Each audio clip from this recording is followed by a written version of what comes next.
Gruesome beheadings, government censorship, fear of reprisals, breaches of ethics. From the Middle East to New York, it's been a very difficult year for the press. That's the focus of this edition of World Press.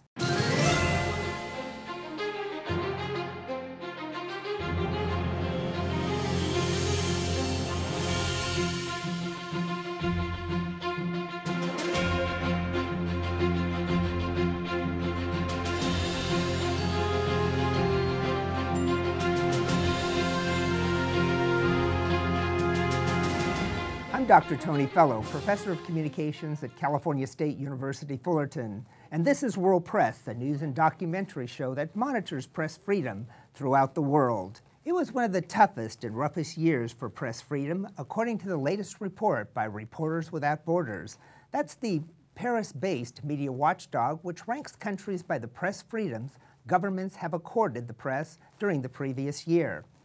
According to Christian Science Monitor reporter Michael Holtz, last year's beheadings of Western journalists by the self-described Islamic State were among the most visceral attacks on the press in decades. It's a year, he says, reporters would soon forget, and not only those on the ground in Syria and Iraq.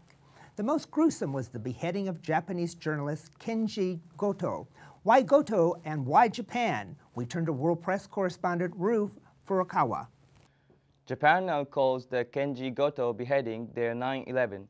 Japan had no idea it was in a fight with the Islamic State. All Japan had done was to contribute a couple $100 million in humanitarian aid to countries fighting ISIS, while the executioner with the British accent known as Jihadi John murdered Goto. He threatened death to every Japanese person on the planet. More about the dangerous state of today's press when we return. What are you doing? I'm not gonna lie. Definitely not easy. Hey, whoa. Just gotta get through the day. How do you stop it? Being used to doing something with a cigarette makes it hard doing it without one. If I can relearn to get through my workday without cigarettes, I can relearn anything without cigarettes. Relearn life without cigarettes. Free at becomeanex.org. A new way to think about quitting. It's easy to understand why Reporters Without Borders named the Middle East the most dangerous place for journalists the past year. The spread of Islamic extremism in the Middle East to the civil war in Libya has caused alarm. However, the media watchdog organization noted that Europe has not been a safe place for journalists and continues to slide downward in its ranking of press freedom.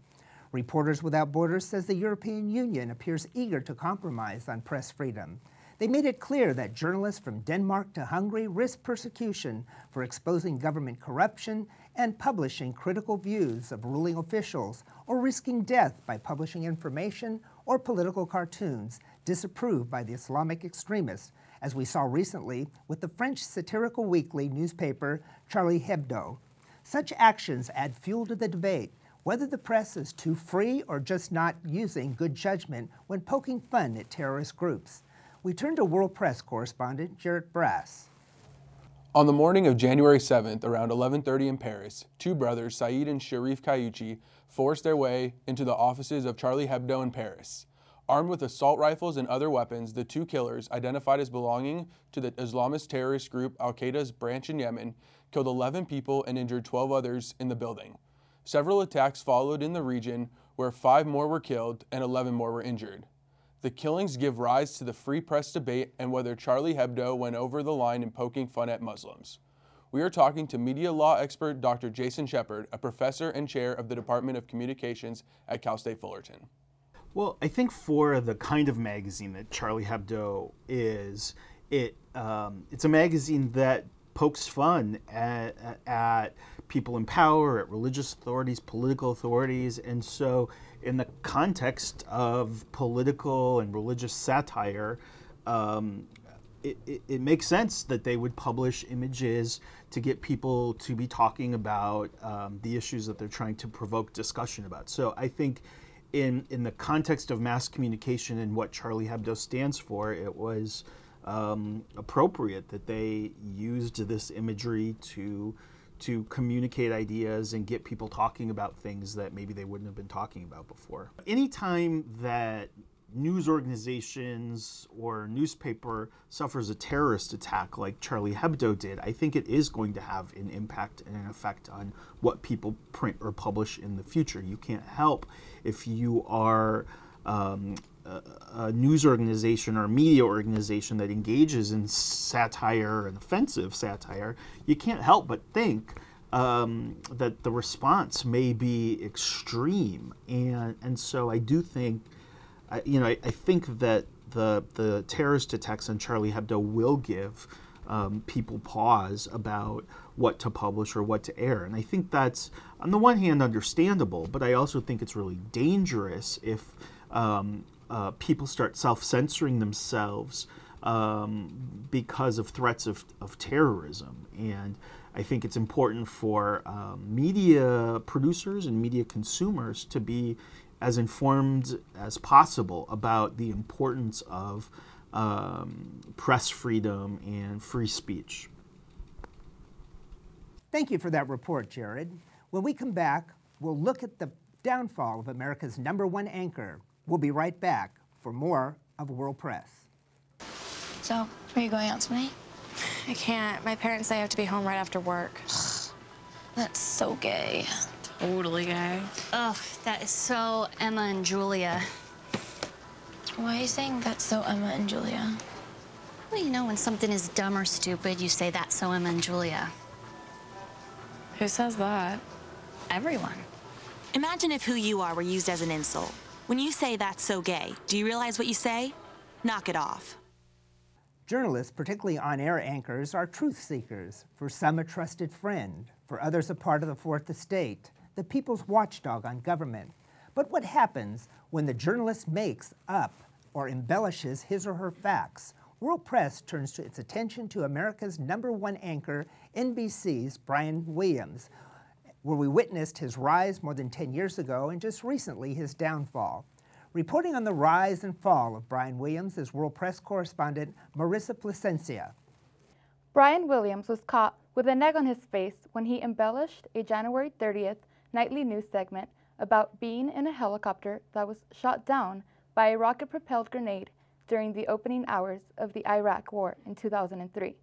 But what was to come stunned NBC officials with a gusher of untruths uncovered by fellow journalists.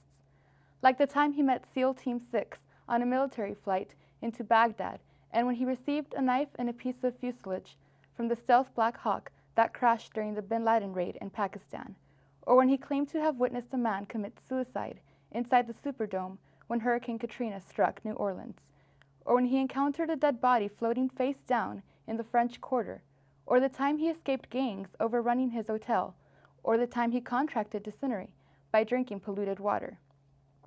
He went from being the anchor who could deliver a joke to the butt of them.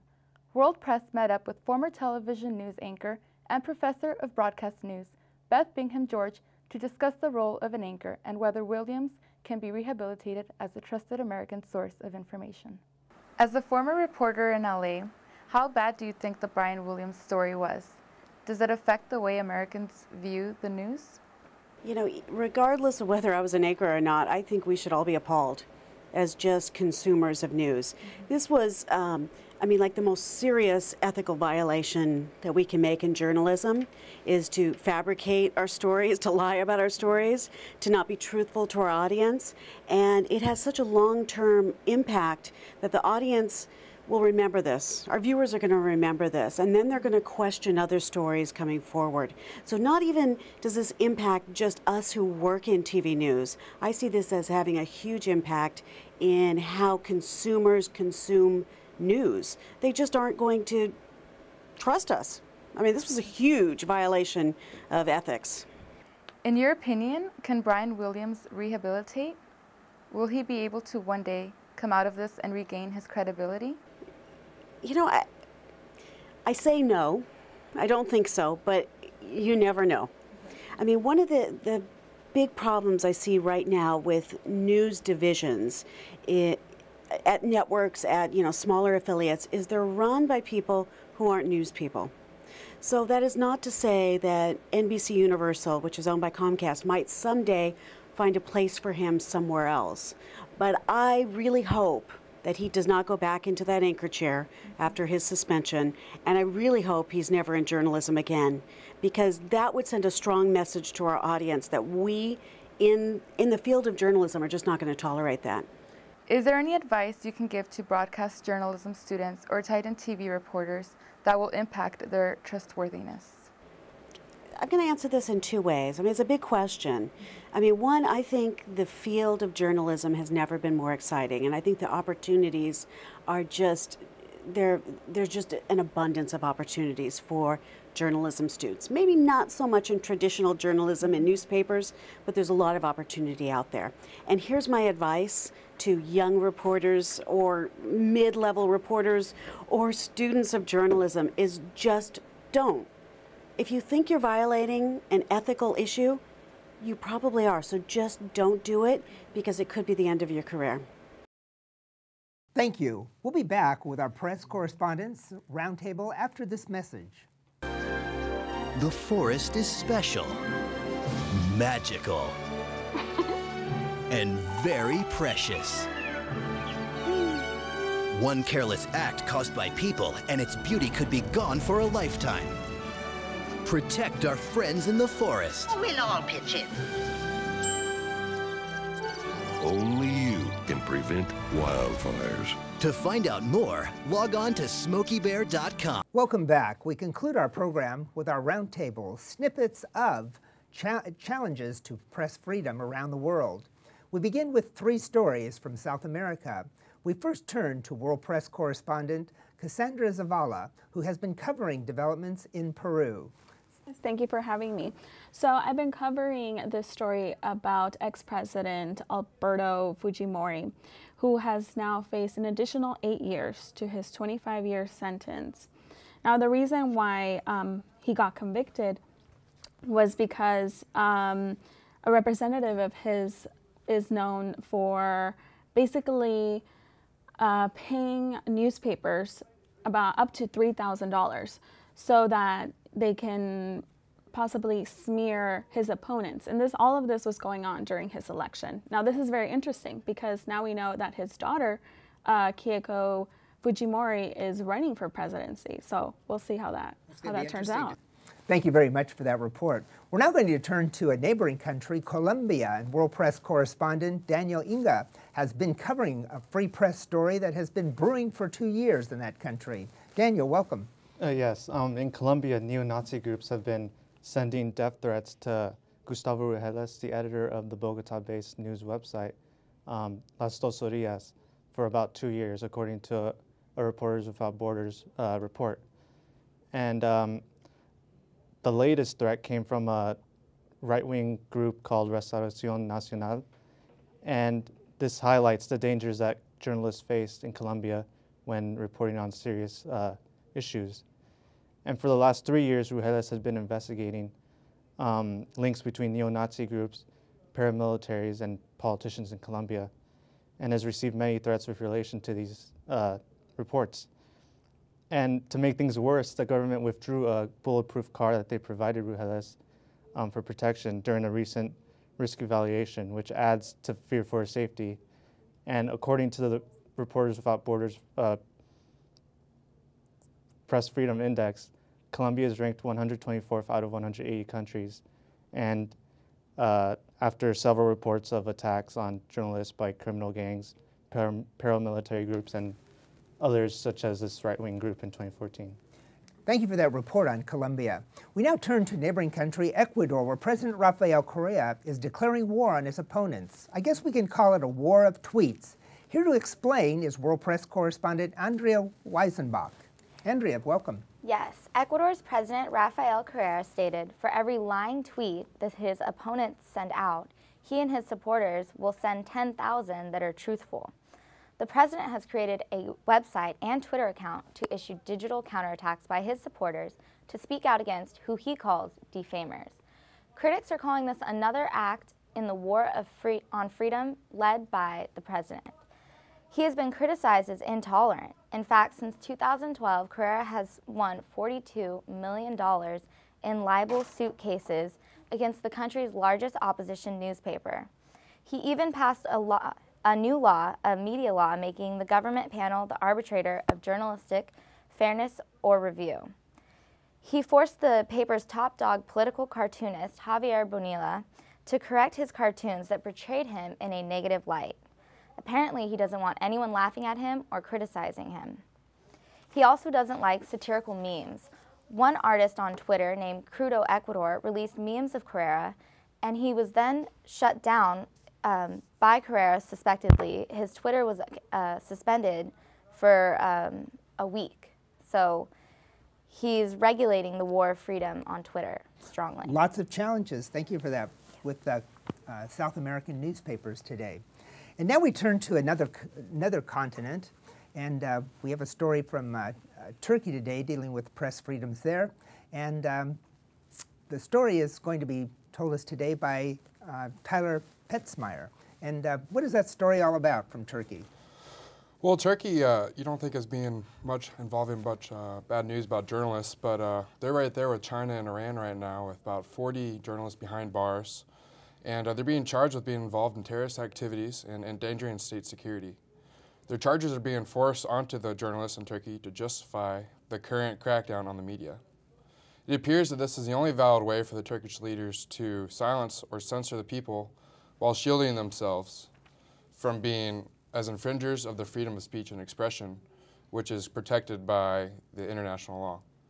It has become the norm to limit journalists by charging them with lawsuits, criminal complaints, and dismissals. And if those taxes do not silence journalists, they're being charged with terrorist acts.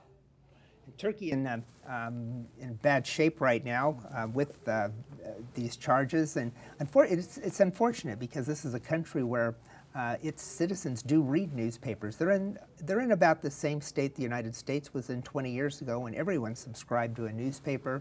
And they also have very much concerns about whether they're going in another 10 or 20 years, whether they're going to be in the same state where these newspapers will dwindle. But having been there, it's some very intelligent journalists, and sorry to see that these press problems do crop up. Thank you for that report. And thank all of you for these enlightening reports. And that's our broadcast for today.